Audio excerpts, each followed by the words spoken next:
Richard heard the pen before he saw it move. The Mont Blanc's tip scratched across heavy bond paper with a dry, final rasp, like a dead leaf crushed under a boot. The sound didn't belong in a room this expensive, not in an office dressed in mahogany and silence, where even the air felt polished. He sat behind his desk, shoulders relaxed, fingers steepled, watching Isabella sign her name away. The desk was a monument, the kind of thing people photographed in magazines.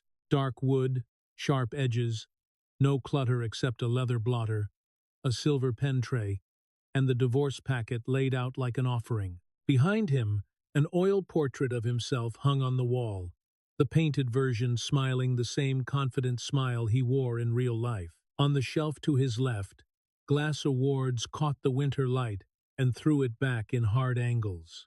Isabella didn't look up. Her hair, usually pulled into a severe bun that made her look older than she was, had loosened slightly. A few strands fell across her cheek. She wore the same muted skirt and sensible blouse she always wore, as if she had dressed for a grocery run instead of the end of a marriage. Across the room, Arthur sat in a corner chair with a manila folder on his knee. Richard's lawyer looked as if he'd swallowed something sour. He kept adjusting his cuff, glancing between Isabella and the papers, like he was waiting for a scream that never came. Richard checked his watch. The metal band felt cool against his wrist. He had dinner in less than an hour. Camilla hated waiting. That thought softened his impatience into something close to glee. "You understand what you're signing, Isabella?" Richard asked, voice smooth, practiced. The same tone he used on nervous shareholders when a quarter went sideways. "This is a complete waiver of spousal support. You get the small apartment in Brooklyn. I keep Westchester, the loft, the portfolio, and full uncontested ownership of Sterling Robotics. No alimony. No retroactive claims." Isabella's pen didn't pause. "I understand, Richard," she said, soft but steady. No tremor. No pleading. No fury. Arthur shifted, clearing his throat as if to cut through the calm. "Mrs. Sterling, as a legal professional, I must advise you again to seek independent counsel. This settlement is highly unusual. You are walking away from a fortune estimated at—" "I don't need the numbers, Arthur." Isabella finally lifted her eyes. They were gray, plain, unassuming, the kind of eyes that disappeared in a crowd. Richard realized he couldn't remember the last time he'd actually looked into them. He had gotten used to looking past her, like she was furniture. "I just want it to be over," she continued. "A clean break. You want your freedom. I want mine." Richard leaned forward, letting his smile warm, letting concern show just enough to look generous. "Bella, be reasonable. I'm not a monster." His hand hovered near his phone, already thinking of the message he'd send Camilla when this was done. "I'll write you a check for 50,000. Get you settled. I don't want you starving in the streets." Isabella capped the pen with a soft click and slid the document across the desk toward him. The paper whispered over the leather blotter. "No," she said. "I don't want your money, Richard. I never did. Just sign it." For a fraction of a second, something cold moved behind Richard's ribs. A small alarm bell. A thin, unfamiliar unease. Why is this so easy? He had prepared for war. He had lined up accountants, moved numbers, shifted assets into corners no court would find without a shovel. He had imagined Isabella crying, bargaining, begging. He had pictured her rage, her hysteria, her desperation. Instead, she sat there like she'd already left the room. Richard pushed the thought down and replaced it with something easier. She's weak. She always has been. A librarian's daughter, who got lucky marrying him, too proud to ask for a handout. He picked up the Mont Blanc. Its weight felt satisfying. Like authority, the nib met the paper. The scratch returned, louder now because his hand was the one making it. Richard Sterling. He signed with a flourish, sealing the end as if it were a deal he'd won in a boardroom. "Done," he said, exhaling. Isabella stood. She smoothed the front of her skirt with both palms, a small, careful gesture. Her gaze moved around the office, taking in his trophies, the architectural models of the robotics plant, the framed magazine covers with his face on them. The room was full of him. There was barely space for anyone else. "Goodbye, Richard," she said. Richard rose halfway, almost out of habit, and gestured toward the door. "Take the town car." "No, thank you." Isabella's voice stayed calm. "I'll walk." Arthur watched her like he wanted to say something, like he was afraid of what silence meant, but he kept his mouth shut. Isabella walked to the heavy oak doors and pulled them open. The hinges gave a low, expensive groan. She didn't slam the doors. She didn't glance back. She simply stepped out, her heels quiet on the floor beyond, and let the doors close behind her with a soft, final click. That click landed in the room like punctuation. Richard looked at Arthur and let out a laugh, light and careless. "Can you believe that?" "Not a dime." Arthur didn't laugh. He gathered the documents, his fingers too tight on the edges. "It's the best deal I've ever seen," he said slowly, "but it feels wrong. People don't just walk away from 50 million. Richard buttoned his jacket, feeling the familiar thrill of victory flood his chest. "Isabella isn't people," he said. "She's a mouse." He reached for his phone, already writing in his head. "It's done." Free man. As he stood, his elbow brushed the corner of the desk. Something small and metallic caught his eye. A ring. Isabella's wedding ring sat on the polished wood, perfectly placed as if it had been measured. The band gleamed under the office lights. The stone looked flawless. It always had. Richard stared at it for a second, confused by the absence of drama. No tears, no shouting, just a ring left behind like a receipt. He told himself it was pathetic. A final little guilt trip. He didn't touch it. He didn't pick it up. He didn't look close enough to notice what he'd never bothered to verify. That the stone he'd boasted about at dinners, the flawless 2-carat, wasn't a diamond at all, and he didn't notice something else. He didn't notice the faint, clean circle on the desk, where the ring had been on her finger for years, and how empty it looked without it, like a missing tooth. Richard slid his phone into his pocket, already moving toward the door, already stepping into his new life. Behind him, the ring sat in the light, glittering with a false brilliance, waiting for him to realize the difference between what looked valuable and what actually was. But Richard didn't look back. He had just watched Isabella walk away with nothing, and he had no idea what he'd really signed away. Richard woke the next morning to a quiet that felt staged. The Tribeca loft held silence the way a museum held air sealed. Expensive and slightly cold. Sunlight slid across the concrete floor in clean rectangles, catching the edge of a glass coffee table and turning it briefly into a blade. In the kitchen, the espresso machine sat idle. No clink of cups, no soft footsteps, no low voice asking how he wanted his coffee. He scrolled his phone, thumb moving out of habit, looking for messages that would confirm the world still revolved around him. Camila had sent 3. 2 complaints. One selfie in a silk robe with a caption about brunch logistics. From the bedroom doorway, her voice cut across the open space. "Richard, the florist says they can't get the white orchids." She walked in barefoot, robe tied loosely, perfume sweet enough to feel like a syrup in the back of his throat. She didn't look at him. She looked at the room, at the view, at the sunlight, like she was assessing inventory. They want to use lilies, she continued, the word stretched into an insult. Lilies are for funerals.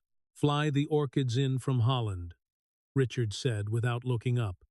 The words came out sharper than he intended. He heard the edge and didn't care. I don't care what it costs. Camilla's mouth tilted. She turned away, already dialing someone, already commanding a stranger's day, and Richard took a sip of scotch left over from last night. The taste didn't hit right. Too smoky, too warm, like something had spoiled while he slept. He blamed the glass. He blamed the bottle. He blamed anything except the thin thread of unease that had started tugging at him since the papers were signed. The first sign came before noon. He stepped into the hallway to find the doorman holding a clipboard and wearing an expression he didn't usually waste on tenants. Beside the elevators, 2 suitcases sat upright like obedient dogs. "Morning, Mr. Sterling," the doorman said, polite, but not warm. "Your staff checked out." Richard stared. "My staff doesn't check out. They work here." The doorman flipped a page, as if reading off a list of weather updates. "They resigned. All of them. This morning. Left their keys." The elevator doors opened with a soft chime, and his longtime housekeeper stepped out, holding her own bag. She didn't meet his eyes. Neither did the driver. Neither did the cook. They moved around him like he was a piece of furniture that had stopped matching the decor. "Maria," Richard called, voice louder than he meant. "What is this?" Maria paused just long enough to show him her profile. Her cheeks were set. Her hands didn't shake. "Good luck, sir," she said, and the word luck sounded like a door closing. They walked past him. Their shoes tapped a steady rhythm on the marble lobby floor. No speeches, no demands, just departure. Richard stood there, feeling the air shift around the space they had left behind. By afternoon, he had a staffing agency on the phone and a headache pressing behind his eyes. The agent chirped about replacements, temporary help, higher rates. "Fine," Richard snapped. "Just send people." The first replacement showed up the next day and stole silver forks from the kitchen drawer. The second replacement laughed when Camilla asked for sparkling water at exactly 6 degrees. Richard fired them both and told himself it was normal turbulence. New life, new routines, new wife, new standards. But the world kept answering him with silence. Invitations stopped, not dramatically, not with rejection letters. They simply didn't appear. No embossed envelopes, no calendar pings, no last-minute texts from bankers asking if he was in the Hamptons this weekend. His social life went from a crowded feed to a blank screen. He tried to fill the gap with noise. He hosted. He called. He left voicemails with a friendliness that felt like he was borrowing another man's voice. At the Metropolitan Club, he ran into George Holloway at the bar. George had always been eager, always ready with a handshake and a story about some private fund deal. George saw him and stiffened. Richard approached with a smile sharpened to look natural. "George, good to see you." George's eyes flicked over Richard's shoulder, as if searching for an exit. "Richard," he said, and the name came out too careful. "You've been hard to pin down," Richard joked, forcing lightness. "You vanish on me?" George swallowed. The ice in his glass clinked. "Busy quarter," he said. His gaze slid away, landing on the whiskey bottle like it could save him. "Excuse me." He walked off before Richard could touch his arm. Pity and confusion had been in George's face. Richard had recognized both. He just didn't know why they were pointed at him. At the company, the numbers started misbehaving. Sterling Robotics had always run like a machine that hummed behind the curtain. There was always money when he needed it. Not obvious money, not easy money, but money that arrived in time, like a silent assistant handling problems before they became embarrassing. He had called it momentum, called it confidence, called it the market rewarding vision. Now it was gone. He sat in his home office, laptop open, the skyline reflected in the black strip of the screen. A spreadsheet filled the display in neat columns. Revenue, burn, operating costs, and a line item he rarely stared at for long because it had always been a comfort. Argos Capital. Operational liquidity. Approved. The last approved entry sat there like a dead insect pinned to paper. After that, zeros. Richard scrolled down, faster. His fingers left faint smudges on the trackpad. He refreshed the page. The numbers stayed flat.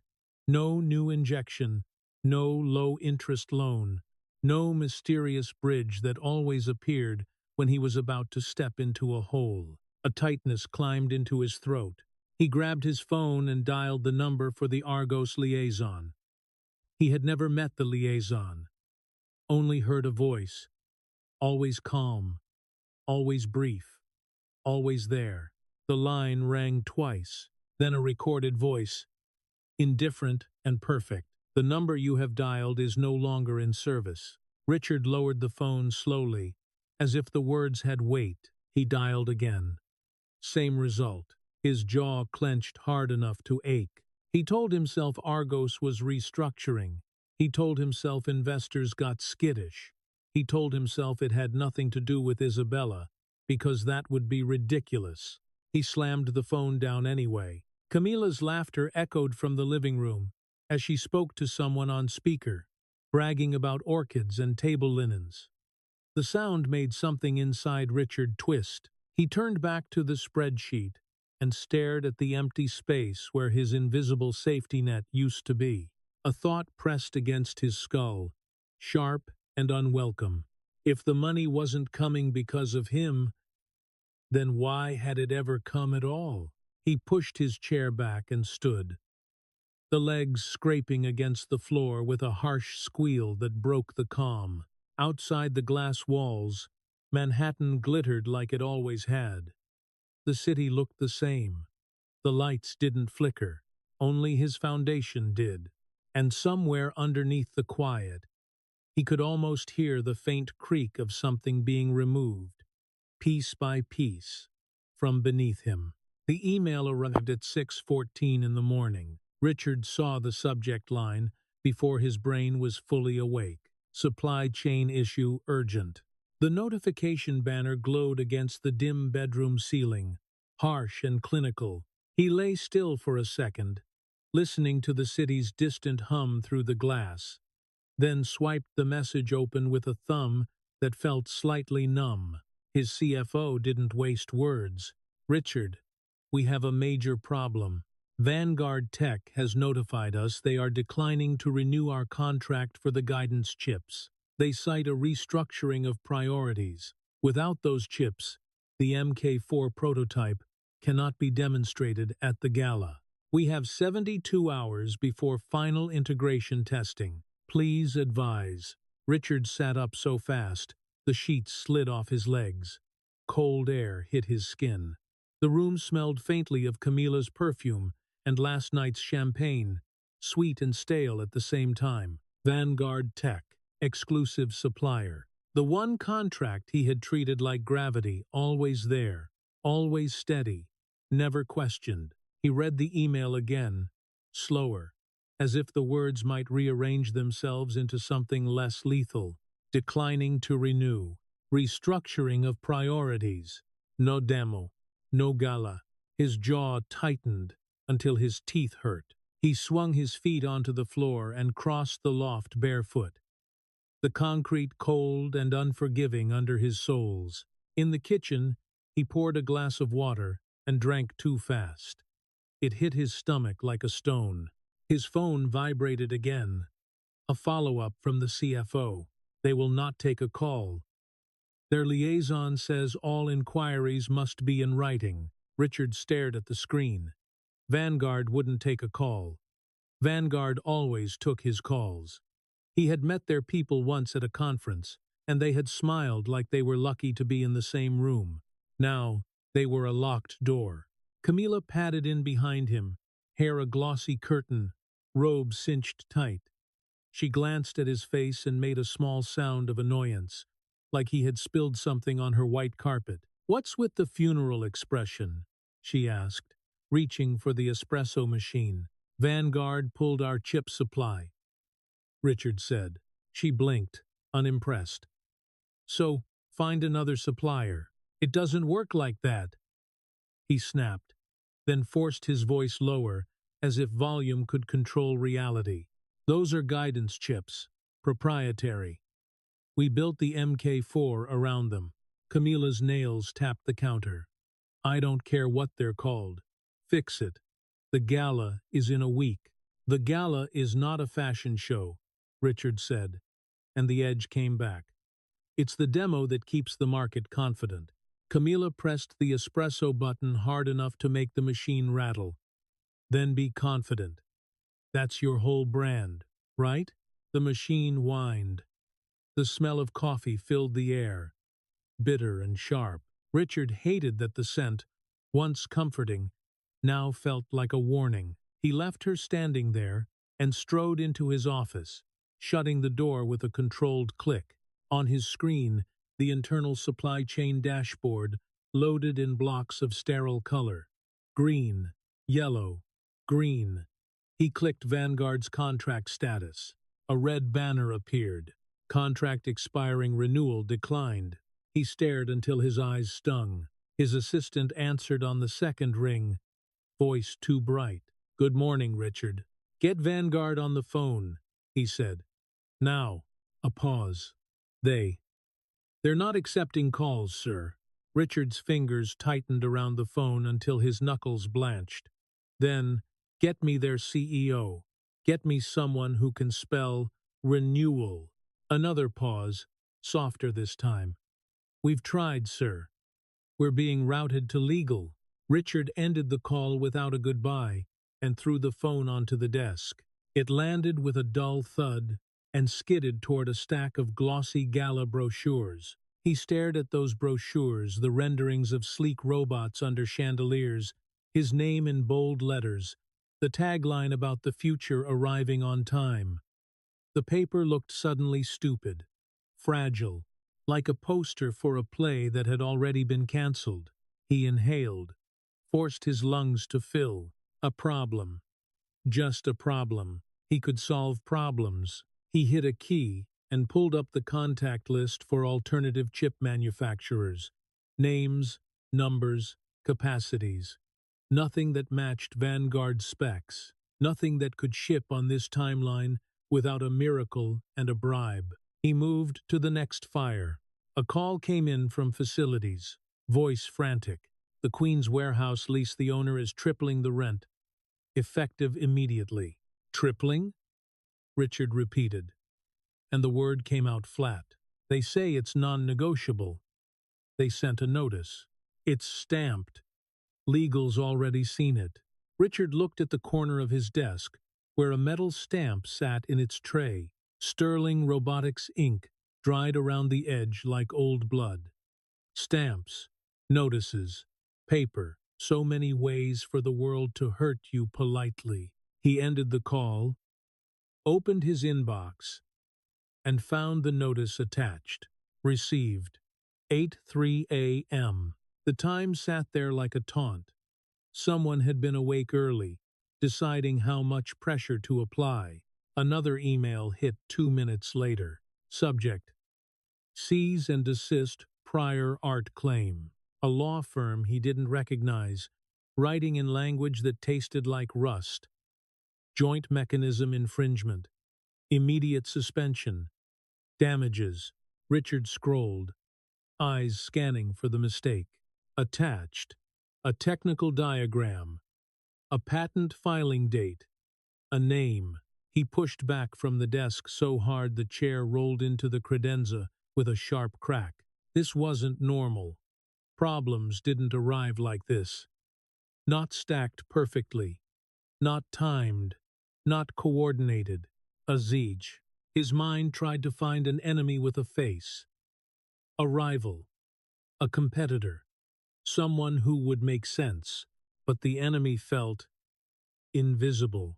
He grabbed his jacket and left the loft with purpose, using motion as a way to outrun panic. At headquarters, the lobby smelled of polished stone and lemon cleaner. The receptionist looked up and immediately looked down again, as if eye contact was now risky. Richard rode the elevator up in silence, the numbers ticking by like a countdown. In the executive conference room, his CFO sat with two analysts and a spread of printouts.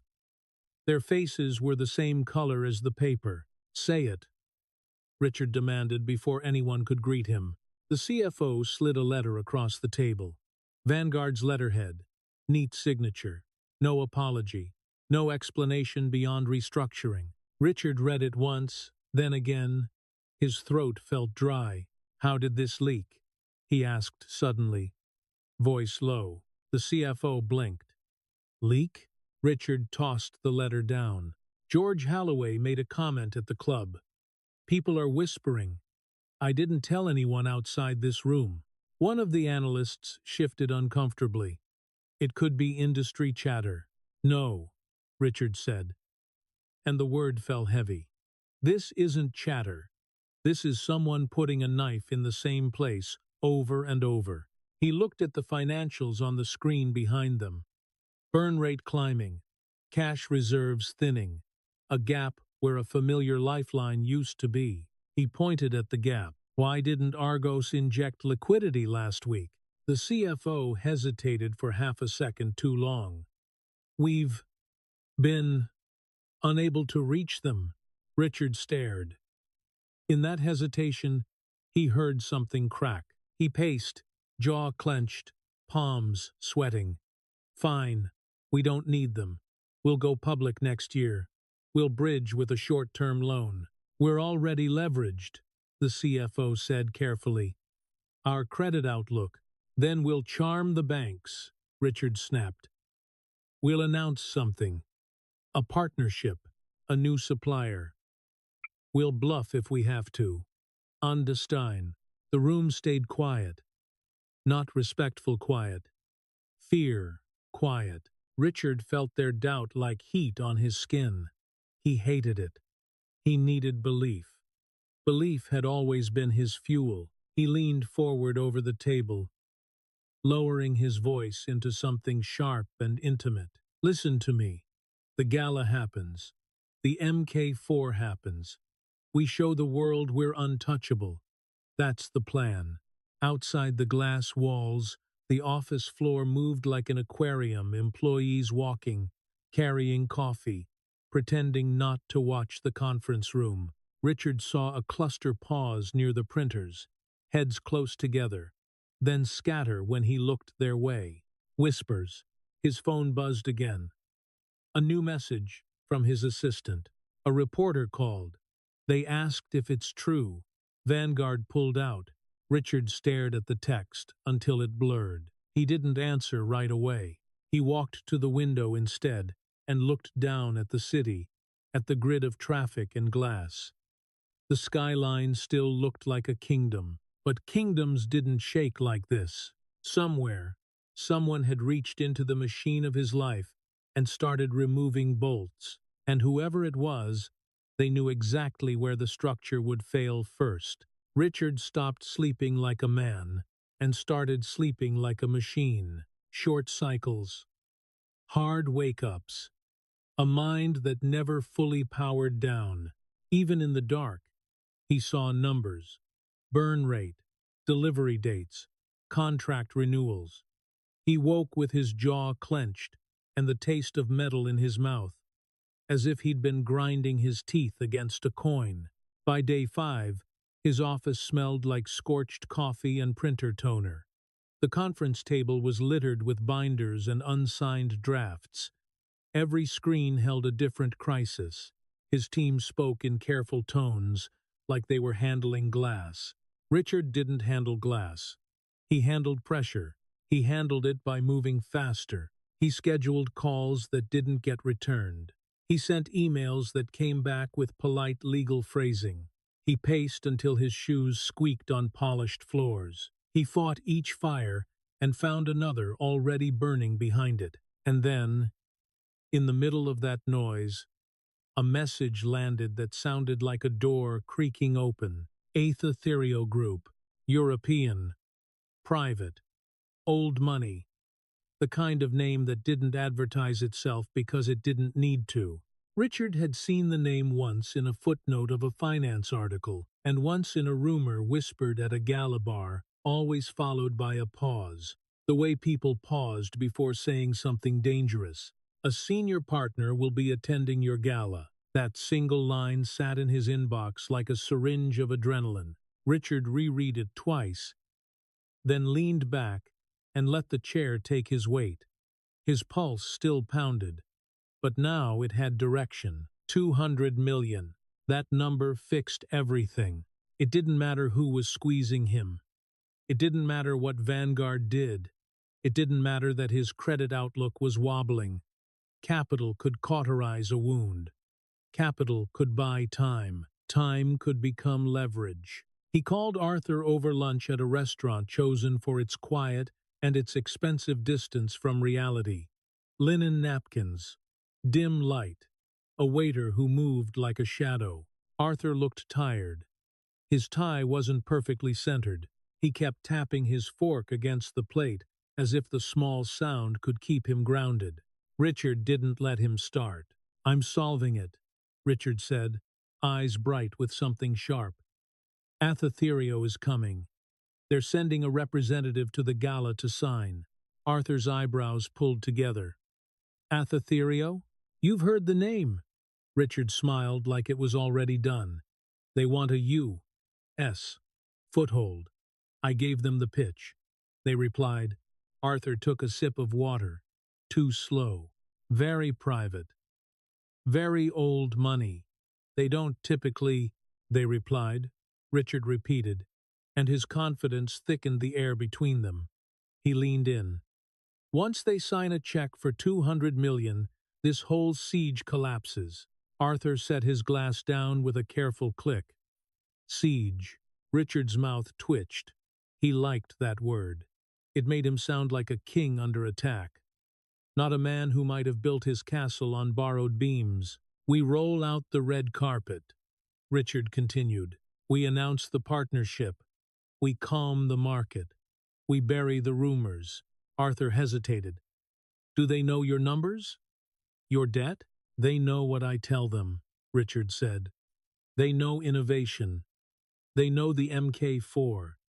They know a winner when they see one." Arthur's gaze stayed fixed on Richard's hand, the one gripping the knife too tightly.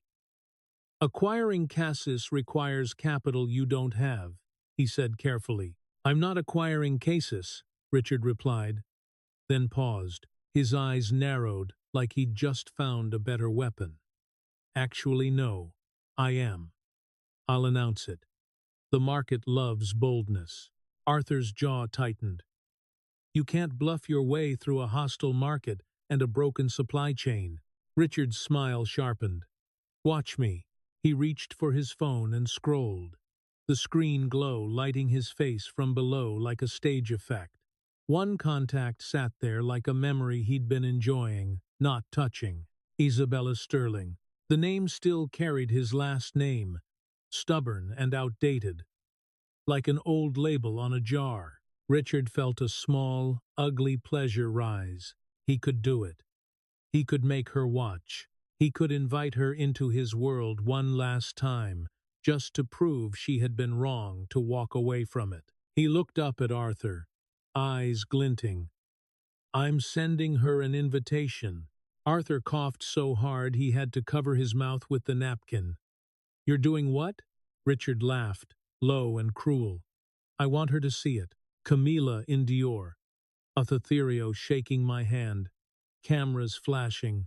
I want her to understand what she gave up." Arthur's voice dropped. "Richard, this is not the time for vanity." "This is exactly the time," Richard said. "Everything is perception. The gala is perception." He typed, thumb, moving with the satisfaction of a man pressing a bruise just to feel it. Invitation sent. For a moment, Richard pictured her receiving it in a cramped Brooklyn apartment. A flickering lamp, cheap noodles, her face pale with regret. He pictured her scrolling through photos of Camila and feeling small. The image warmed him like whiskey. Arthur stared at him, and Richard could read the warning without hearing it.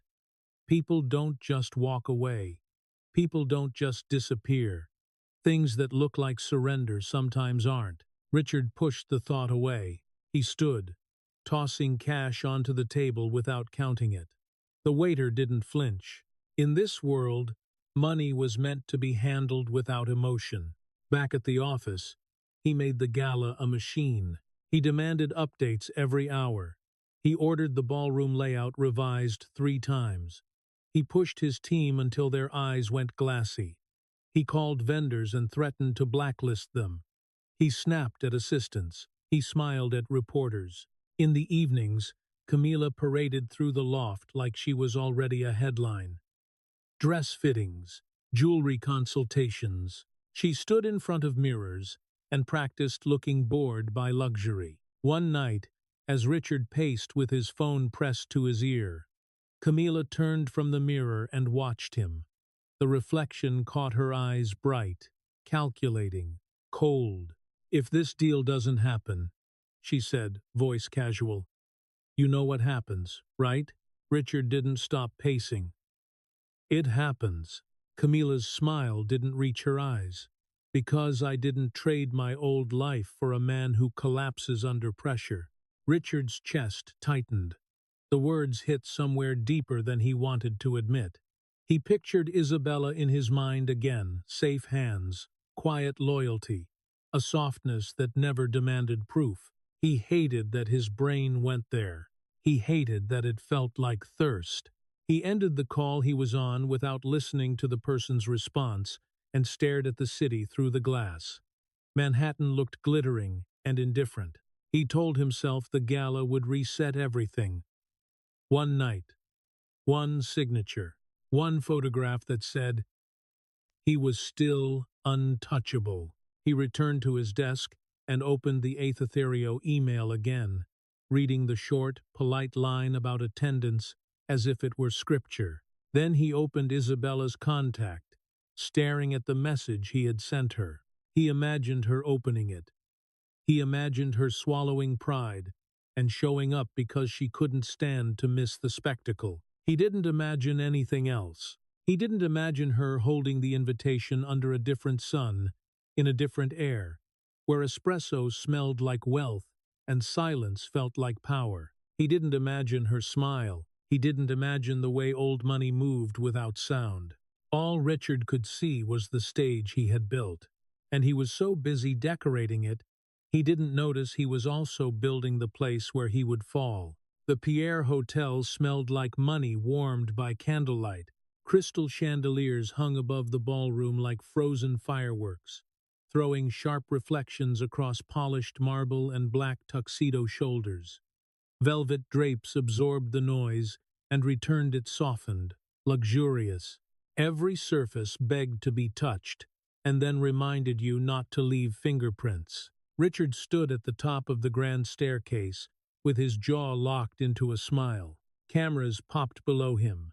The flashes were small, white bites of light. He shook hands, laughed at jokes that weren't funny, let donors and senators and hedge fund managers feel his confidence like it was a shared drink. His cufflinks caught the chandelier light each time he lifted a glass. On his arm, Camila clung with a grip that could bruise. Her dress glittered in silver scales, the fabric catching the light in restless patterns. She looked expensive and slightly dangerous, like something you weren't supposed to touch. "Stop checking your phone," she hissed, without moving her lips. "You look desperate." Richard leaned closer, keeping his smile for the nearby photographer. "If they don't sign tonight, the bank calls the Westchester loan on Monday. Payroll is empty next month." Camila's eyes went cold, even as her mouth stayed perfectly curved. "Then, fix it." she murmured. I didn't leave my old life to date a bankrupt mechanic. The words slid under his ribs like a thin blade. A waiter offered a tray of champagne flutes. Richard took one, the glass cold against his fingertips, and swallowed too fast. The bubbles bit his tongue. The room swelled with a low murmur of conversation and a string quartet playing Mozart like background wallpaper. He scanned the crowd for familiar anchors. George Holloway stood near the bar, shoulders hunched as if trying to become smaller. Next to him was Grant, the CEO of Orion Systems, Richard's biggest competitor. They were whispering close, heads angled together. The sight prickled Richard's skin. He descended the stairs, pulling Camilla with him. The marble beneath his shoes felt slick, like it had been polished for someone else. "George," Richard called, voice bright. "Grant, so glad you could make it." Both men stopped talking instantly. They turned toward him with expressions that didn't match the party. Not admiration, not envy, amusement, and pity. Grant swirled his whiskey, ice clinking softly. "Hello, Richard," he said. "Bold move holding the gala this year." "Very bold." Richard laughed too loudly. "Why wouldn't I? Innovation is peaking." "Is it?" George asked, raising an eyebrow. He glanced at Richard's glass as if measuring the lies by volume. "I heard a rumor. Vanguard pulled your chip supply." Richard's smile held, but his stomach dropped. That information should have been sealed inside his company like a safe. He lifted his glass, pretending the tremor in his hand was from excitement. "Industry gossip. We have a new supplier." Grant's mouth twitched. "Sure." Richard leaned forward, needing to land a hit back. "And I'm about to announce a partnership with the Ethereal Group. They're flying in tonight." The name didn't impress them the way he expected. Grant's eyes narrowed, not with admiration but with a kind of curiosity. "Ethereal?" he repeated, tasting it. "The European Shadow Fund. They don't partner," George added quietly. "They consume." Richard's laugh came out tighter. "We'll see." Camilla squeezed his arm hard enough to warn him not to lose the room. "Where are they?" she whispered. "You promised me a show." Richard's phone buzzed in his pocket. His body reacted before his brain did. He checked it under the cover of his hand. No new message, no confirmation. He put the phone away as if it had burned him. The quartet finished their piece. The last note lingered in the air like a held breath. Then it stopped. Not naturally. Not like the end of a set. Like someone had turned a switch. Silence spilled across the ballroom from the entrance, rolling toward the crowd in a smooth, inevitable wave. Conversations died mid-sentence. A laugh cut off like a snapped wire. Even the ice in the glasses seemed to stop clinking. Richard turned. The massive double doors at the far end of the room stood closed, tall and heavy, framed by marble columns.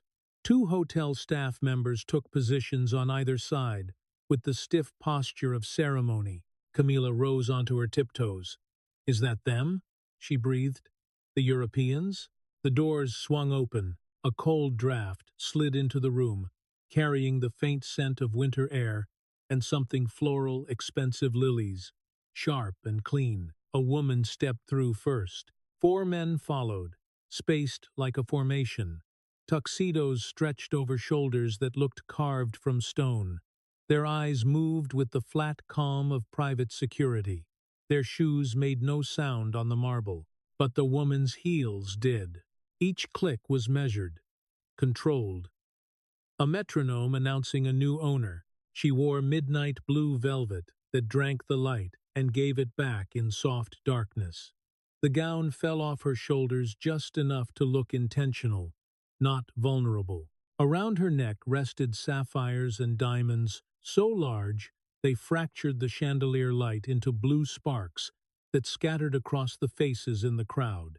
Her hair was loose, glossy waves, no longer pinned into anything that apologized for taking up space.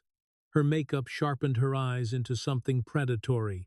Richard squinted. The face hit him like a delayed punch. No. The champagne glass slipped from his fingers. It shattered on the marble with a bright, violent crack that sounded obscene in the silence. Bubbles hissed across the floor like a dying animal. Isabella, but not the Isabella who had walked out of his office. Not the woman who made herself small at dinner parties. This Isabella moved like the room belonged to her, and everyone else was simply allowed to stand in it. Camilla's nails dug into his arm. "Who is that?" she whispered, voice tight with jealousy. "And why is she wearing the Romanov sapphires? Those are museum pieces." The crowd reacted before Richard could. Whispers rose like smoke. "Is that his ex-wife? I thought she got nothing. Look who she's walking with. Is that the Swiss banking director?" Men who had avoided Richard for weeks shifted instinctively toward her, faces rearranging into smiles. They parted for her without thinking, the way water parts for a blade. Richard watched Grant move quickly, too quickly, crossing the room with a sudden eagerness that made Richard's skin crawl. Grant reached for Isabella's hand. Isabella gave it to him like a favor. Grant bowed and kissed it. The sight made Richard's stomach twist. Richard's brain hunted for an explanation that didn't destroy him. A rental necklace, a stunt, a desperate plea, dressed up as power. Anger surged, hot and familiar, something he could stand on. "How dare she?" he muttered, more to himself than anyone. "How dare she come here and do something?" Camilla hissed. "She's upstaging us at our own party." Richard pulled free of Camilla's grip. His smile returned, sharpened into something cruel. He marched across the ballroom, shoving past a waiter. The crowd watched him, with the gleam people got when they sensed a fight they didn't have to be in. He stopped 10 feet from Isabella, close enough to see the fine shimmer of her makeup, the calm focus in her eyes, the way her security subtly adjusted their positions without touching her. "Isabella," Richard barked. The circle around her went quiet. Isabella turned slowly. Her gaze met his and didn't soften. It didn't warm. It didn't even flare with anger. It assessed him the way a banker assessed a loan application. "Hello, Richard," she said. Her voice was deeper than he remembered. Resonant. Effortless. It didn't need volume to cut through a room. "What are you doing here?" Richard demanded, loud enough for the nearby guests to hear. "Security list is strictly VIP. I don't recall sending an invite to the public library." A few people sucked in air, scandalized. Isabella smiled. It wasn't a shy smile. It was calm, terrifying, and completely controlled. "I received an invitation," she said. "In fact, I believe I'm the guest of honor." Richard let out a harsh laugh. "Guest of honor? You're delusional. Look, Bella, if you needed money, you could have called my assistant. You didn't need to rent a dress and crash my gala to beg." One of the men beside her stepped forward, tall, silver-haired. His presence radiated quiet power. His accent, when he spoke, sliced through the silence with precision. "Mr. Sterling," he said, "I would advise you to speak to Madam Sterling with more respect." Richard's anger snapped toward him. "Who the hell are you?" "Where?" The man's mouth didn't smile. "Hinrich von Braun," he said smoothly, "director of the Athatherio Group." Richard froze. For a second his mind couldn't make the words fit the scene. Athatherio was supposed to be coming to save him. Athatherio was standing beside his ex-wife. Richard's voice faltered, trying to pivot into charm.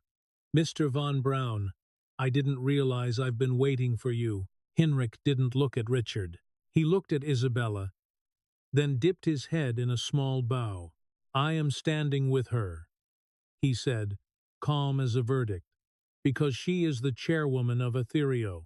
The ballroom felt as if all the oxygen had been pulled out at once.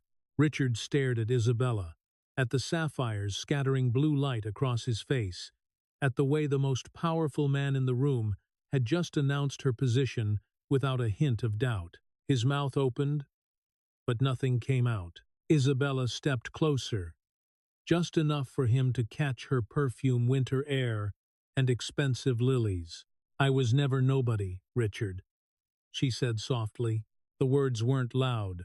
They didn't have to be. She held his gaze for a beat, and for the first time that night, Richard felt the room stop being his. It had shifted, tectonically, and he was still standing on the fault line. Richard's body moved before his pride caught up. The moment Hinrich said the word chairwoman, Richard felt the room tilt.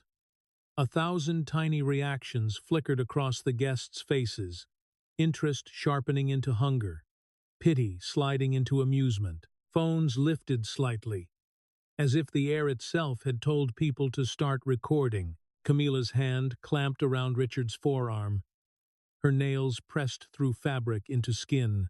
"Fix it," she whispered, smile still plastered on like expensive paint. "Right now." Richard forced a laugh that sounded wrong in his own ears. "Of course," he said, turning back toward Hinrich with a sudden, frantic politeness. "Mr. von Braun, what an honor. We should speak privately. My office upstairs." Isabella didn't give him the courtesy of reacting. She stood there, as if the entire ballroom were just a hallway she had walked through 1,000 times. The sapphires at her throat caught the chandelier light and threw cold blue sparks across the men leaning in around her. Her security shifted without speaking, creating a quiet corridor. "I'll take the elevator," Isabella said. Her tone made it a decision already executed. Hinrich stepped aside for her. Donovan, linen suit, calm hands moved with her like a shadow that belonged to sunlight. Richard's feet followed, because stopping felt like dying in public. Camilla tried to follow. A single man from Isabella's security turned slightly, not blocking her with his body, just making the space feel suddenly occupied. Camilla's smile tightened. "Richard?" Richard didn't look back. If he looked back, he'd have to see the fear. The elevator doors waited at the far end of the hallway, polished brass reflecting warped versions of their faces. The area smelled of hotel roses and chilled champagne. The carpet swallowed footsteps, making the walk feel like a procession. The elevator dinged softly as the doors slid open. Inside, the mirrored walls multiplied them into a cold little crowd. Isabella stepped in first. Hinrich followed, Donovan. Then Richard, like a man entering a courtroom with no lawyer. The doors slid shut with a smooth, quiet seal. For a second, no one spoke. The elevator began to rise, and the numbers above the door lit one by one. 38, 39, 40. Richard's eyes locked on the changing digits, as if he could will them to stop. He tried to inhale through his nose. The air smelled faintly of Isabella's perfume, winter air and lilies, and the scent made his stomach tighten. He forced his voice into a controlled tone. "Isabella, I don't know what game you think you're playing, but..." Isabella looked at him then, not with anger, not with triumph, with something worse, as if he were a minor inconvenience between her and a schedule. "This isn't a game," she said. "It's a meeting." The elevator continued upward with a steady hum. Richard heard the soft whir of cables behind the walls, a mechanical sound that suddenly felt like his life being lifted by unseen hands. He turned to Hinrich, desperate for familiar business language. "Mr. von Braun, I'm sure there's been some misunderstanding." Athetherio expressed interest in a capital injection. 200 million. We can talk terms. Henrich's gaze stayed level. "You submitted a loan application," he said. "Not a partnership proposal. The words hit Richard like a slap. A loan application. He swallowed. I fine. A loan. Whatever you call it. Sterling Robotics is valuable. The MK4 will. Isabella's eyes flicked to him again, brief and sharp. The MK4 that cannot function without chips you no longer have? Richard's mouth went dry. The elevator's mirrored wall showed his jaw tighten, his smile starting to crack at the corners. How do you know about the chips? He snapped before he could stop himself. Donovan's voice came smooth from beside Isabella. Information travels quickly when you owe everyone, he said. The elevator dinged again as it reached the top floor. The doors opened onto a hallway of quiet carpet and soft gold lighting. This part of the hotel smelled different, less perfume, more polished wood and chilled air. A private level, a place for decisions made away from applause. Isabella stepped out without hesitation. Her heels clicked on the marble in a steady rhythm that made Richard feel like he was following a metronome toward his own sentencing. A set of double doors waited ahead, guarded by two hotel staff who stood too still to be ordinary employees. When Isabella approached, one of them swiped a keycard. A green light blinked. Beep. The sound was small, but it scraped across Richard's nerves. The doors opened to a boardroom that looked out over Manhattan like a throne room of glass. The city lights below formed a tight grid, bright and indifferent. Richard had always looked at that view and felt ownership. Tonight, it looked like bars. A long table stretched between them, polished so perfectly it reflected faces like water. Leather chairs sat in neat formation, waiting. Isabella walked to the head of the table, Richard's seat. She sat as if she'd already signed for the room. Henrik took the chair to her right, Donovan to her left. Richard stood for a second, refusing the posture of a guest, then took a seat opposite her. Arthur slipped into the room behind him, pale and sweating, moving too fast like a man who had been summoned by disaster. Arthur's eyes went straight to Isabella, then down to the table, as if looking at her directly might be dangerous. Richard leaned forward, hands flat on the wood. This is insane, he said quietly. You can't just show up and hijack my gala. Isabella's gaze didn't change. I didn't hijack it, she replied. I attended it. Henrik slid a thin folder onto the table. The paper made a soft, deliberate sound against the wood. Not loud, but final. Richard's eyes snapped to it anyway. Inside the folder, visible through a clear sleeve, was a single page with numbers arranged like a verdict. Debt, interest, maturity dates. One line was circled in red. Junk status. Richard stared, a cold sweat rising at his hairline. You don't get to know my credit rating, he said, voice rising. Donovan leaned forward slightly.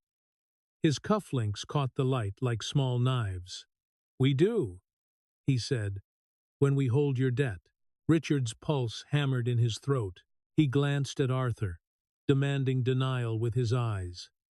Arthur's face looked strained, as if he were trying not to vomit. The silence in the room tightened, stretching thin. Richard felt something inside him start to slide. Not panic. Not yet. Something closer to a sick understanding that the siege he'd been fighting wasn't coming from outside at all. It was coming from above him. And the people sitting at the head of the table weren't here to negotiate. They were here to collect. Richard's pulse thudded in his ears, loud enough to feel physical. The city lights outside the glass wall flickered against the reflection of his face, older, tighter, smaller than it had been an hour ago. He kept his hands flat on the polished table, so no one would see them tremble. You hold my debt? He repeated. Donovan didn't blink. Yes. Henrik folded his hands, fingers interlaced, posture relaxed. Through Argos Capital, he added. The name hit Richard like a cold splash of water. Argos. For 10 years, that name had been a quiet miracle.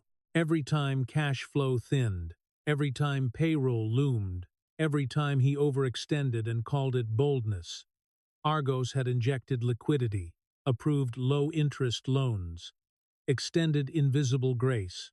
Argos had been proof that the market believed in him. Richard leaned back, forcing a scoff that tasted metallic. Argos is a blind trust.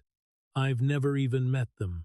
Isabella's eyes settled on him, steady and unreadable. I know, she said. The words were soft, but they landed with surgical precision. Richard felt his stomach drop a full inch. Henrik opened the thin folder and slid a tablet across the table. The screen lit up with a clean interface, documents stacked in chronological order, approvals, wire transfers, liquidity injections. Richard reached for the tablet without thinking. The glass felt cold against his fingertips. He scrolled. Each entry bore the same heading, Argos Capital Funding Authorization. Below it, a signature line, approved by I. Thorne. Richard's breath caught. He scrolled again. Another. Another. Years of entries. 10 years of late-night approvals, time-stamped in quiet hours. 02:17 a.m., 1:38 a.m., 11:56 p.m. He saw the pattern now. Nights he had stormed around the house complaining about investor hesitation. Evenings he had ranted about market volatility. Mornings he had woken up to find the problem mysteriously solved. His thumb hovered over the screen.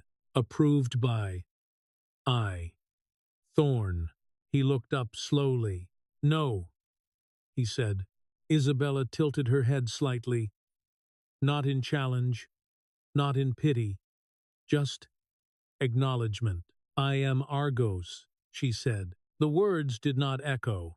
They didn't need to. They simply existed. Richard's mind tried to rearrange the room into something logical. That's ridiculous, he said. Argos is a family trust, Donovan finished calmly. Established under my management, operates under multiple holdings, including Vanguard Tech and the shell company that owns your Queen's warehouse. Richard's chair scraped harshly against the floor as he shoved himself upright. Vanguard? He snapped. You're telling me? Yes, Isabella said. Her voice had changed. There was no softness left in it now. When you called Vanguard, you were calling me, she continued. When you asked for extensions, when you complained about supplier pressure, when you needed more time, it was always me. Richard stared at her, as if seeing her for the first time. His brain replayed moments he had dismissed. Dinners where she had listened more than she spoke. Questions she had asked about expansion timelines. The way she had watched him rant about investors. Quiet, but attentive. You let me believe I built this, he said. And the accusation came out thin.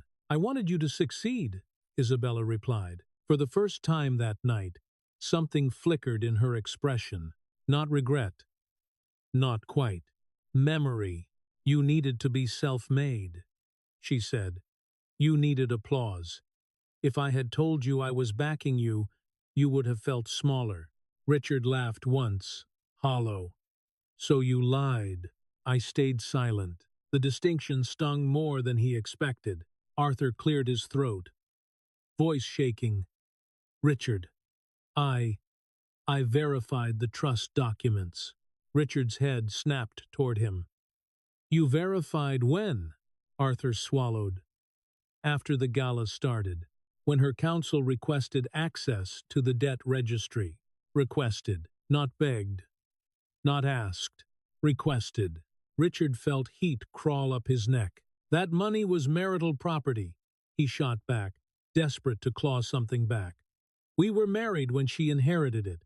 I can sue for half. Arthur looked at the table instead of at him. The prenup, he said quietly. The word landed like a hammer. Richard remembered signing it years ago, smug and careful. protecting future millions from a woman he considered financially irrelevant. Arthur slid a copy across the table. A single clause was highlighted. Assets acquired via inheritance or trust remain the sole property of the beneficiary. You insisted on that language, Arthur whispered, to protect your family's house. Richard's stomach twisted. He had written his own cage. Isabella leaned back slightly in her chair. The leather creaked softly. I didn't hide the inheritance, she said. You never asked. The truth of that pressed into him like a weight. He had never asked. He had assumed. Assumed her background was small. Assumed her silence was ignorance. Assumed her presence was decorative. His hands curled into fists against the table. So what is this? He demanded. Revenge? Isabella studied him, her gaze almost clinical. This is math, she said. Henrik tapped the folder lightly. Sterling Robotics is insolvent, he said. Debt exceeds assets by 40 million. Patent exposure remains unresolved. Your credit rating is junk. We have the legal right to recall loans and pursue enforcement. Richard felt the word insolvent vibrate in his bones. He looked from face to face, searching for a crack. I can fix it, he said. I always fix it. Isabella's eyes didn't soften. You lasted 3 months without Argos, she said. That's how long your empire stood without me. 3 months. The number echoed inside him. He thought of the spreadsheet, the zeros, the calls that didn't connect, the suppliers that vanished, the whispers at the club. All of it had been oxygen, and someone had turned it off. So what now? He asked, and the question came out smaller than he intended. You came here to watch me drown? Isabella reached into her leather portfolio and withdrew a single sheet of paper. She slid it across the polished table toward him. The paper made the same soft whisper he had once ignored. A buyout offer, she said. Richard stared down at the page. The number sat in bold at the center. $1. His chair hit the floor as he stood so fast it tipped backward. $1? He shouted. This company is worth billions. No, Isabella said calmly. It's worth negative 40 million. She folded her hands. I will assume the debt. I will settle with creditors. I will keep the factories open. I will protect the employees. She paused, letting the words settle. You will walk away. Richard felt the room tilt again. I built this, he said, voice cracking despite himself. It's my name on the building. It will remain your name, Isabella replied. As a brand. The cruelty of that was precise. You'll be removed as CEO effective immediately, she continued. Your shares will be surrendered. You will vacate the premises. Richard's breathing grew uneven. I won't sign, he said. Arthur's voice came in low, urgent. If you declare bankruptcy, forensic accountants will review everything. Offshore accounts, tax exposure, prison hung unspoken in the air. Richard's eyes flicked to Arthur, betrayal flashing through him. Arthur didn't look away this time. I am advising you, Arthur said, to take the deal. Isabella checked her watch. You have 5 minutes, she said. After that, we recall the loans. We enforce patent injunction. We release documentation to the SEC. 5 minutes. Richard stared at the single sheet of paper. The Mont Blanc pen sat near his hand. The same weight, the same dry nib. The city lights outside glowed. Indifferent. He had spent years believing he was the architect. Now he understood. He had been a tenant, and the lease had just expired. 5 minutes moved differently in that room. They didn't crawl. They didn't rush. They pressed. Richard stared at the buyout sheet until the bold $1 became a shape rather than a number, a black hole swallowing everything he had ever called his. The Mont Blanc lay in front of him, perfectly aligned with the paper, as if someone had staged the execution. The pen's lacquered body reflected the city lights and his own face, warped into something unfamiliar. Isabella didn't watch him like a victor savoring pain. She watched her watch. Hinrich sat still, hands folded, calm as a banker waiting for a signature. Donovan moved with quiet efficiency, sliding a slim black case onto the table with a soft thud. Inside the case was a USB drive sealed in clear evidence tape. The tape caught the overhead light, glossy and unbroken. A strip of white label ran across it. Argos Records Board Review. Donovan placed it at the center of the table like a chess piece. He peeled back the tape with a slow, deliberate motion. The adhesive made a faint ripping sound that raised the hair on Richard's arms. Donovan didn't look at Richard while he spoke. Chain of custody, he said evenly. Prepared at the Aetherio Legal Office. Sealed at 1647. Signed by me. Verified by Hinrich. This contains the loan registry, funding authorizations, and your submitted application. He set the tape aside and slid the drive toward Arthur. Arthur's hands shook as he took it. He held it like it might burn him. A wall-mounted screen at the end of the room lit up with a clean, corporate interface as Arthur inserted the drive into a port built into the table. A soft system chime, a progress bar.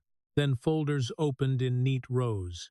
Argos Capital Funding Authorization. Sterling Robotics Credit Facility. Vanguard Tech Contract Actions. Richard's throat tightened. Donovan clicked one file. A single page appeared, stark and simple, with a header and a signature line. At the bottom, approved by I. Thorne. A timestamp sat in the corner. Small, but brutal. 02:17 a.m. Donovan clicked another. Approved by I. Thorne. 1:38 a.m. Another. 11:56 p.m. 10 years of approvals. A quiet heartbeat behind the company's pulse, each one signed by the woman now sitting at the head of the table. Richard's eyes flicked to Isabella's hands. They rested calmly on the wood, fingers relaxed, nails clean, hands that looked capable of building and dismantling with the same patience. Donovan opened a second folder, Sterling Robotics Loan Recall Notice. The document filled the screen. A bold line near the top read, effective immediately upon default. Below it, dates, amounts, maturity. At the bottom, a stamped seal. Richard felt his mouth go dry. This is intimidation, he managed. Hinrich's voice stayed level. This is documentation. Donovan clicked again. The screen switched to a press release draft, already formatted with logos. Aetherio Group acquires Sterling Robotics in hostile takeover. Subhead: CEO Richard Sterling ousted. Richard's stomach dropped hard. You can't publish that, he said, and it came out too loud. Donovan angled his phone so Richard could see the screen. A cursor hovered over a button. Publish. The time in the top corner read 9:41 p.m. Donovan's thumb didn't press it. He just held it there, steady, waiting. Richard looked around the table like a man searching for an unlocked door. Arthur stared at the screen, his face slack with dread. Hinrich's expression never changed. Isabella continued watching her watch, the small movement of her wrist, a quiet form of cruelty. Richard's breathing grew uneven. He tried to find a place to stand where he looked taller, where he looked like the man people had applauded downstairs. The glass wall behind Isabella reflected him anyway, sweaty, furious, trapped. You're enjoying this, he said to her. Isabella's eyes lifted, slow and precise. No, she said. I'm finishing it. She leaned forward slightly, and the shift in her posture made the room tighten. You have choices, she continued. A clean exit or a federal indictment. That's it. Richard's tongue felt thick. I can still fight, he said, though the words sounded like a child insisting the monster wasn't real. Arthur finally spoke, voice hoarse. Richard turned on him. You're my lawyer. Arthur flinched. I'm trying to keep you out of prison. Treason. The word hung there, heavy and ugly. Richard's mind flashed to places he had never allowed himself to imagine. Fluorescent lights, metal bunks, orange fabric, his name on a docket, his face in a headline that didn't call him visionary. He looked back at the buyout sheet. $1. He saw his own signature line waiting like an open grave. The Mont Blanc felt heavier when he picked it up. The barrel was warm from the room, slick under his fingers. The nib hovered above the paper, trembling slightly. Isabella didn't move. She didn't lean in. She didn't gloat. She simply waited. Richard's hand descended. The nib scratched the paper with that same dry, final sound, louder than it should have been, like something breaking that no one else could see. Richard Sterling, the last letter curved, like a surrender. He set the pen down, breathing shallowly. His heart pounded hard enough to make his vision pulse. Isabella reached into her purse and withdrew a crisp $1 bill. The paper looked absurdly bright against the dark wood. She placed it gently on the table in front of him. Done. She didn't say the word with satisfaction. She said it like a receipt. Richard stared at the bill as if it were a joke the universe was telling at his expense. What happens to me? He asked, and his voice cracked. Isabella stood, the chair whispering against the floor. Hinrich and Donovan rose with her in perfect synchronization, like a closing statement. I hear the apartment in Brooklyn is available, Isabella said. I moved out this morning. Richard's breath caught. He tried to speak, but his throat wouldn't cooperate. He watched them walk toward the doors, their footsteps muted by the carpet, controlled, unhurried. People who had already left the room emotionally and physically. At the threshold, Isabella paused. She looked back over her shoulder, the sapphires throwing cold light across her cheekbones. The Gala, Richard said. Isabella held his gaze for a beat, expression flat and certain. Oh, don't worry about the speech, she said. I'll give it. Then she turned and left, and the boardroom seemed to lose temperature the moment the door clicked shut. Richard sat alone with the $1 bill. Outside the glass, Manhattan glittered like it always had. Inside, his world had just been purchased for almost nothing. The elevator ride down felt longer than the ride up. Richard stood alone in the mirrored box, watching his own reflection fracture as the numbers dropped. His collar pressed against his throat like a hand. The air smelled faintly of metal and hotel cologne, but his mind kept returning to a different scent, winter air, and lilies, because it belonged to her, and it was everywhere he didn't want it. When the doors opened, sound rushed in, a ballroom buzz, frantic and bright, as if someone had turned the volume up on a room that used to belong to him. The string quartet was gone. In its place, a low jazz number floated from hidden speakers, cheerful in a way that felt obscene. Phones glowed across the crowd like fireflies. Faces were tilted down, then up, then down again, reading the same thing and reacting in small, synchronized flinches. Richard caught words as he pushed forward. Hostile takeover, interim CEO, ousted.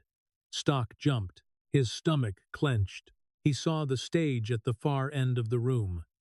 The spotlight washed it in warm gold. Isabella stood there with a microphone in hand, not smiling, not gloating, just occupying the space as if it had always been hers. The sapphires at her throat threw blue sparks into the light each time she moved her head. Her voice carried clearly, steady, and controlled. Ladies and gentlemen, she said, and the feedback squealed for a split second before settling. Thank you for your patience. I know many of you came here expecting a demonstration of the Mk4 prototype. You came to see the future. Richard's chest tightened. He pushed through a cluster of guests, their bodies shifting out of his way without apology. No one made room with respect. They moved like people avoiding someone contagious. The future is not a machine, Isabella continued. The future is stability. Tonight, Sterling Robotics has been fully acquired by the Athetherio Group. We are restructuring. We are refinancing. We are removing instability. The word instability floated through the crowd like perfume. It had his name inside it. Applause started polite, then grew louder, faster, as if the room had been relieved to clap for someone who could pay their bills. Champagne flutes lifted.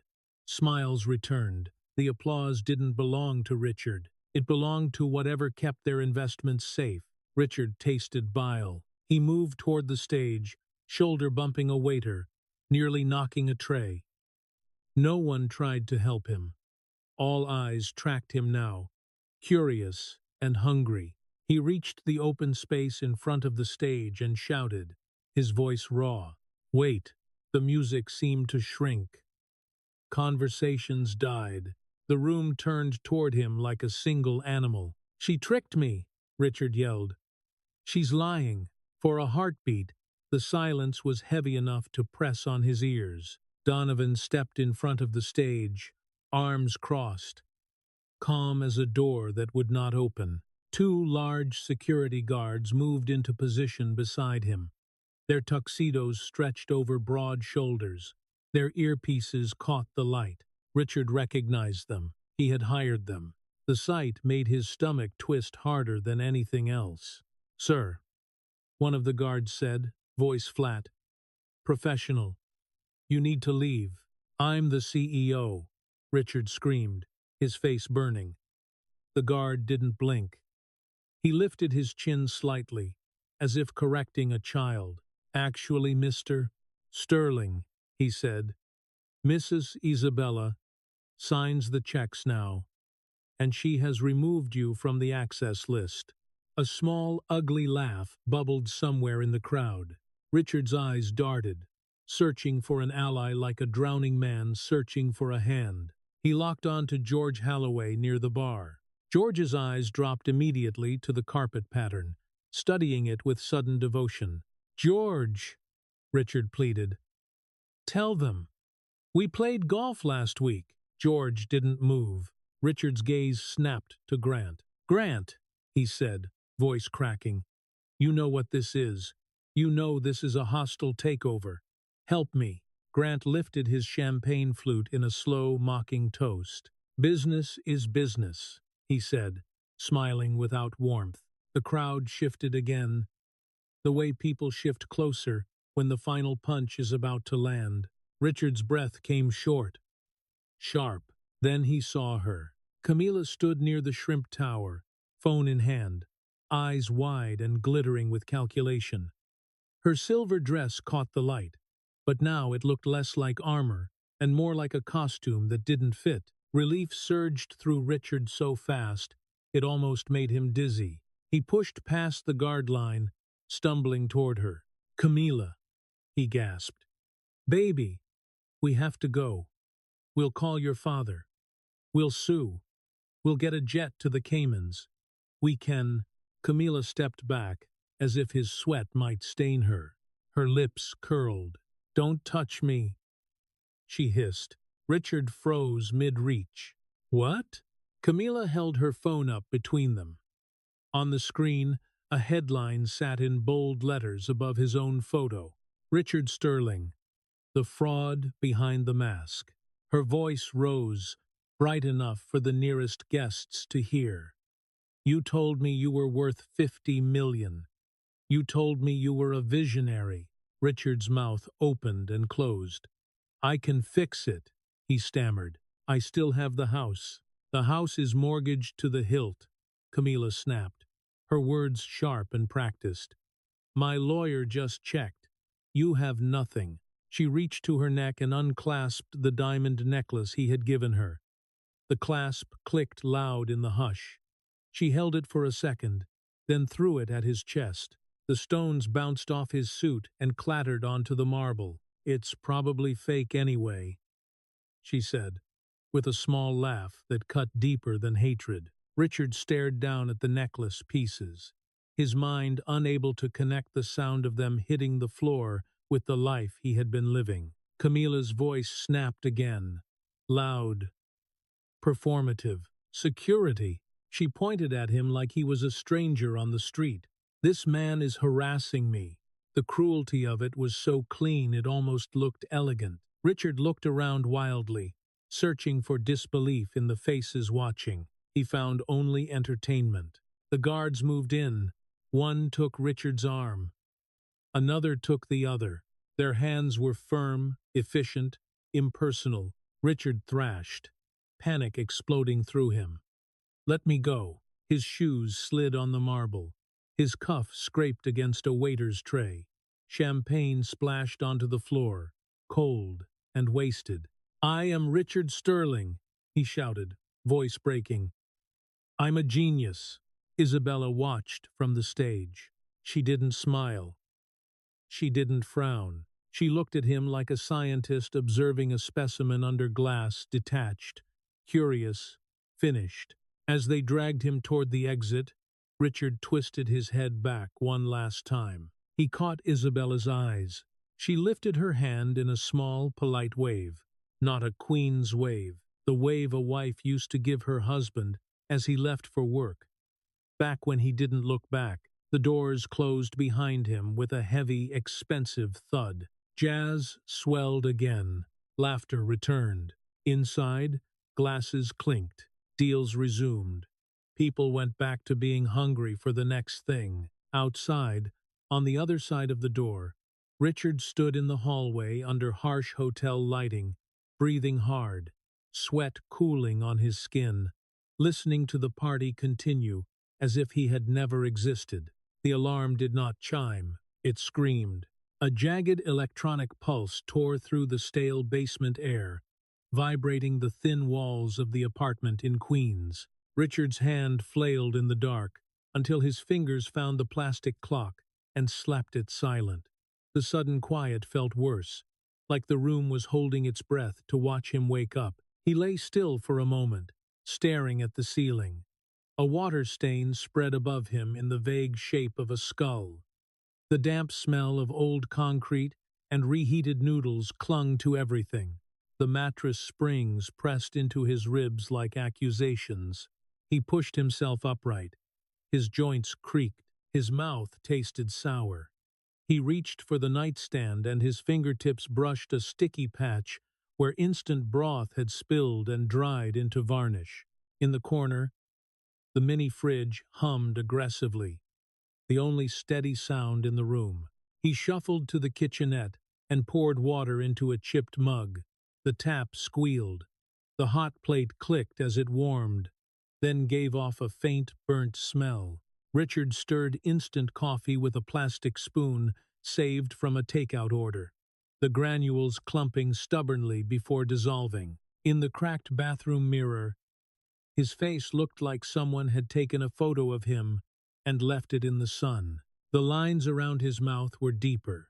His hair, once dyed and sculpted, was thinning and streaked with dull gray. He dragged a razor across his jaw and watched the foam collect in uneven stripes, like a bad paint job. "You're still a visionary," he whispered to his reflection. The words came out thin. He pulled on his uniform, a bright blue synthetic polo, scratchy and unbreathable, embroidered with a logo, Swift Logistics. Under it, in smaller text that felt like a joke written in a dead language, it read, "A division of Athetherio Group." Richard stared at that line until his stomach tightened, then buttoned his jacket over it, as if fabric could hide humiliation. The subway ride to work was 40 minutes of fluorescent light and strangers' elbows. He kept his head down. He watched his own shoes. He avoided every reflective surface. The fear wasn't that someone would shout his name. The fear was that someone would recognize it. At the warehouse, the air smelled of cardboard dust, diesel, and machine oil. Conveyor belts rumbled like distant thunder. Barcode scanners chirped constantly, a high-pitched rhythm that invaded the skull. Richard swiped his badge at the entrance. The terminal beeped a harsh red, then flicked to green. A small mercy, a reminder that even humiliation had protocols. "You're late, Rick." Jason, the floor manager, stood there with a clipboard held like a weapon. He was 23, with a patchy beard and the confident posture of someone who had never been humbled in public. "Subway was delayed," Richard muttered. Jason marked something on the clipboard with a pen that clicked loudly. "Excuses don't increase throughput. Sector 4. One of the MK4 units is jamming the sorting line." Richard froze. MK4. He swallowed and forced his feet to move. Sector 4 opened into a vast cavern of steel and motion.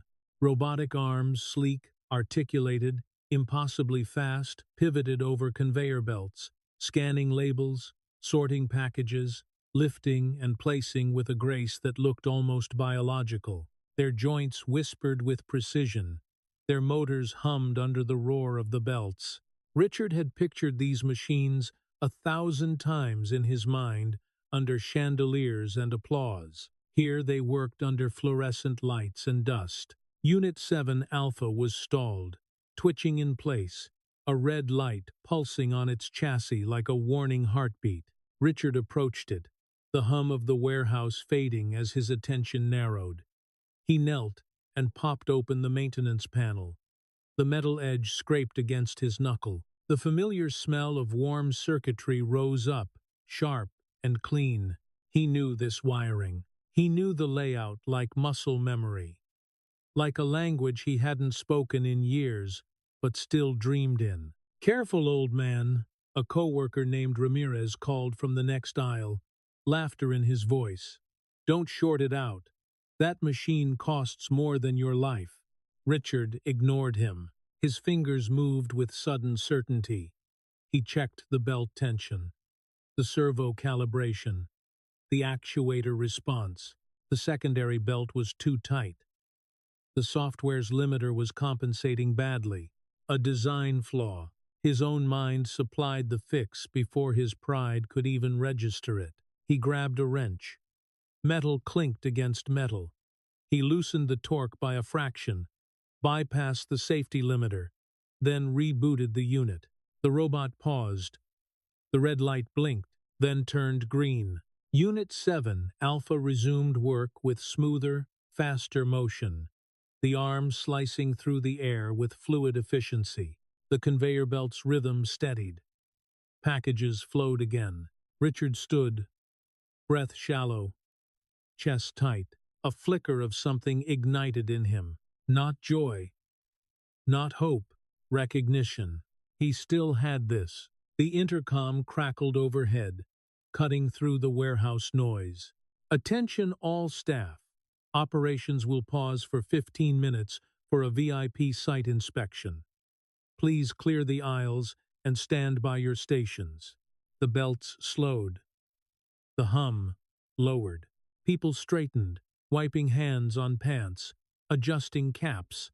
Jason hissed orders as he walked the line, tucking in his shirt, face suddenly eager. "Corporate is here," Jason muttered. "The chairwoman is here." Richard's blood ran cold. He looked for somewhere to disappear. His eyes darted to pallets, stacked high with boxes, shadowed aisles, places where a man could become just another worker. He slid behind a pallet and crouched, heart punching at his ribs. Footsteps approached cleaner, slower. Surrounded by softer shoes and the faint chirp of earpieces, a cluster of suits entered Sector 4, followed by security with flat eyes. And in the center of them, moving with quiet authority, was Isabella. She wore a tailored white suit that seemed to repel dust. Her hair was loose and glossy. The warehouse grime and fluorescent light did nothing to dull her. She looked like she belonged to a different world, and the warehouse had simply been forced to accommodate it. To her right walked Hinrich. To her left, the warehouse director babbled statistics, voice thin with nervous energy. Efficiency is up 14% this quarter, the director said. The integration of Athetherio AI into the Sterling hardware has corrected the legacy issues. Legacy issues? Isabella repeated, stopping. Her voice carried cleanly in the hush. It had no softness, no anger, just precision. You mean the hardware defects left by the previous administration? Yes, Madam Chairwoman, the director said quickly, sweating. Isabella's gaze landed on Unit 7 Alpha. That unit is running above spec, she said. The movement is fluid. The director glanced at his tablet, confused. We must have updated the firmware. Isabella stepped closer. She leaned slightly, eyes narrowing at the maintenance panel. It was still ajar. A faint grease smudge marked the casing, Richard's thumbprint. Her head turned. Her eyes scanned the shadows of the aisle, the narrow gaps between stacked boxes. For one electric moment, her gaze found him. Richard stopped breathing. He waited for her expression to change, to sharpen into triumph, to curve into cruelty, to announce him. It did neither. She held his eyes for 3 seconds, with a look so flat it felt like erasure. Then she looked away. It seems someone made a manual adjustment, Isabella said, voice cool. Clever. Unauthorized. The director swallowed. Should we find the employee? Isabella paused, as if considering whether a variable mattered. Process the paperwork, she said. We don't need unauthorized variables in my company. She turned and walked on, heels clicking a steady rhythm on concrete, each step sounding like a decision already filed and approved. 10 minutes later, Jason found Richard and tapped his shoulder. R2. He wasn't holding a clipboard. He was holding an envelope. Pack your stuff, Rick, Jason said, voice quieter than usual. You're done. Richard didn't argue. He didn't plead. He didn't explode. He took the envelope and walked out into the afternoon sun. It hit his eyes hard, bright, and indifferent. He sat on the curb near a rusted chain-link fence and tore it open. Inside was a check, $50,000, the exact amount he had once offered her like pity. Behind it was a note on heavy cream card stock with an embossed Athetherio header. Isabella's handwriting was clean and controlled, each line straight as if it had been measured. Richard read it once. Then again, his fingers tightened around the paper. By the time he finished, the check trembled in his hand. He looked up at the warehouse. Above the loading bays, the stylized A of Athetherio sat where the old sterling branding had once been, the outline of the past, faintly visible like a scar. He folded the note carefully, as if neatness could give him dignity, and slid it back into the envelope. He crumpled the blue polo in his hands and dropped it into a trash can. Then he stood and walked toward the subway. At a newsstand near the station entrance, magazines were stacked in glossy rows. His eyes caught one cover like a hook in flesh. Time. Isabella's portrait in black and white. Powerful, calm, untouchable. The headline read, "The Silent Architect." Richard stared at her face, then reached out and traced the edge of the cover with one finger, as if confirming she was real. "I never knew you," he whispered. The wind off the street was cold. He pulled his collar up and stepped down into the subway stairs, descending into the dark with the envelope in his pocket and his name already fading behind him.